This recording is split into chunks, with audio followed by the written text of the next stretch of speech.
Harry's wife, still trying to ensnare Getty. What would you do if you found yourself in a situation where your expenditure was outstripping your income? Well, it might be that you decide that you need to increase your income. So you go and seek an alternative job so that it increases the amount that you're being paid, or that you set up some kind of side hustle. Or you could do, for instance, what King James I did, set up an alternative stream of income. You may not have the ability to do this, of course, but he then created a new set of titles, which he then sold as a means of generating a form of income for him, because he wasn't willing to cut his expenditure. So it could be the case that in order to address this imbalance, you increase your income. The alternative, of course, is that if you're unwilling or unable to increase your income, you have to cut back your expenditure. Someone such as Harry's wife has a dual problem. She wants to earn money without doing anything. How do we know this? Well, the evidence is there, clear to see. Spotify got rid of her because she wasn't producing enough quality output. Not only was it rubbish, what she was generating, but there was very little of it to begin with. Furthermore, we know that she dedicates 1 hour a week, 1 hour a week, to Archwell. With regard to Netflix, so far there has been Harry and Harry's Wife, the boring docuseries. No brilliant ideas, no fantastic content. So far, another load of rubbish. She thinks that all she needs to do is turn up and she'll be paid. She thinks she should be given freebies. Witness her behaviour when she was in the royal family with regard to fashion houses. As a sense of her entitlement, any narcissist believes the world owes her a living. That because it's her, Harry's wife, that she should just be paid by virtue of existing. She believes, for example, when she goes to a walkabout in Australia, that she couldn't believe that she wasn't being paid for doing that. Harry's wife mentality is that she should earn millions, tens of millions of dollars, without recognising that she hasn't actually got anything to offer in return. No brilliant inspirational writing, broadcasting ability, interesting tales, witness the hackneyed anecdotes, much of which are stolen from elsewhere, that are peddled repeatedly. She's boring. But what about her curbing her expenditure? We know that she spends ridiculous amounts on clothing that doesn't really fit her, astronomical amounts on jewellery, that apparently they spend $2 million a year on security. Add into that the staff that they undoubtedly have, what's being paid for PR. The overheads for Harry's wife's existence must be huge. Substantial mortgage on the property in which they live, transport costs, PR costs, styling costs, all the lotions and potions that she uses, the haircuts that she has, and all the rest of it. It all mounts up.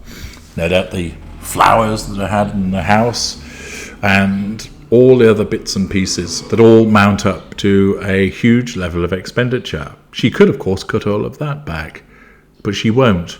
Why? Because to do so would be a recognition that she's not as wealthy or as high status as she imagines herself to be, and those reductions would be a threat to her control. A prudent individual would simply recognise, can't afford these things, we have to cut back. But not Harry's wife. Having had a taste of the high life and having scrambled to the place that she believes that she should be, she wants to remain there. Any retreat from it is a threat to control that her narcissism will not countenance. Accordingly, devoid of talent, but believing that she should be paid huge amounts for doing next to nothing, combined with a taste for the high life that she does not want to retreat from, Her narcissism has created a significant problem for her.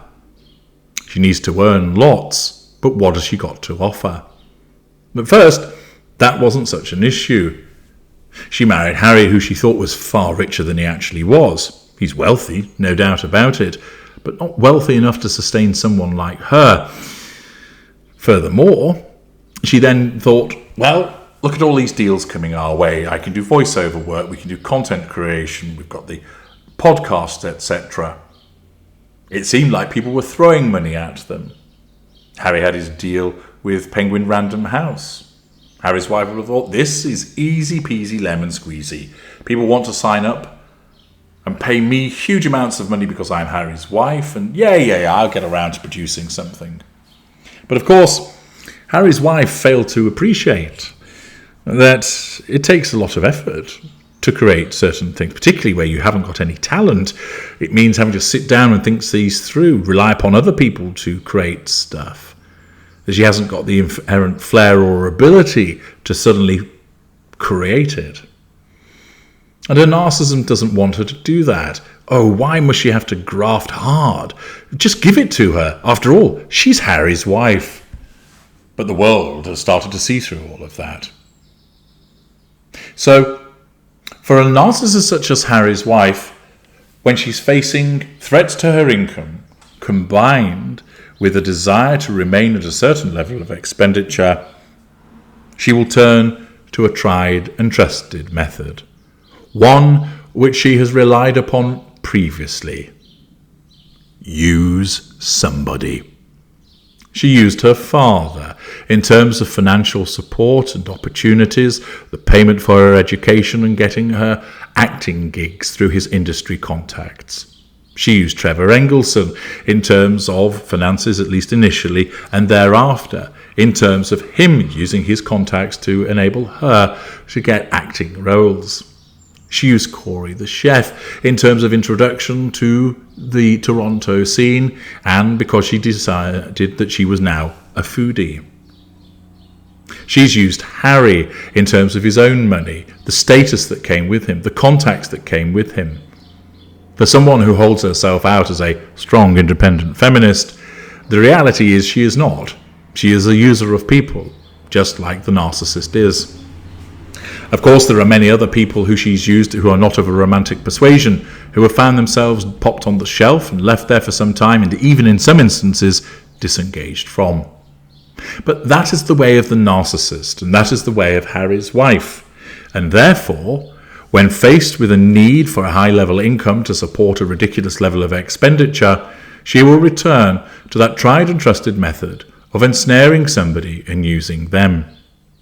Previously, of course, we became aware of the fact that she was attempting to cultivate some form of relationship with the billionaire Gordon Getty. This appeared initially to have been headed off at the pass by members of his family who did not trust the spider, who saw that she had an unholy ulterior motive. But rumours abound that having had lunch with Gordon Getty, that lunch has occurred again. In the last 10 days, Harry's wife has had lunch with Gordon Getty, undoubtedly hoovering him, attempting to assert control over him. She might be hoovering him just for the purposes, of course, of control and fuel, but working towards receiving some kind of financial input, perhaps to pay off the mortgage, for instance, bleating about security concerns. And undoubtedly, for a narcissist of her nature, she will utilize whatever tricks that she can lay her hands on, most notably the layering on of spicy poontang, for the purposes of getting what she requires. She's no qualms about cheating on Harry. She has no conscience. She has no sense of guilt. She has no concept of fidelity. Her narcissism drives her to do what is necessary to seek the prime aims. And therefore, although she might be doing it as a sort of one-off hit to get his assistance, who knows? It might also be being done because she wants to form a relationship with Gordon Getty, trading up from the multimillionaire to the billionaire, and thus no longer having to do any work whatsoever to earn an income that then keeps her with the level of expenditure that she has now enjoyed. It is the case that she has had lunch with him.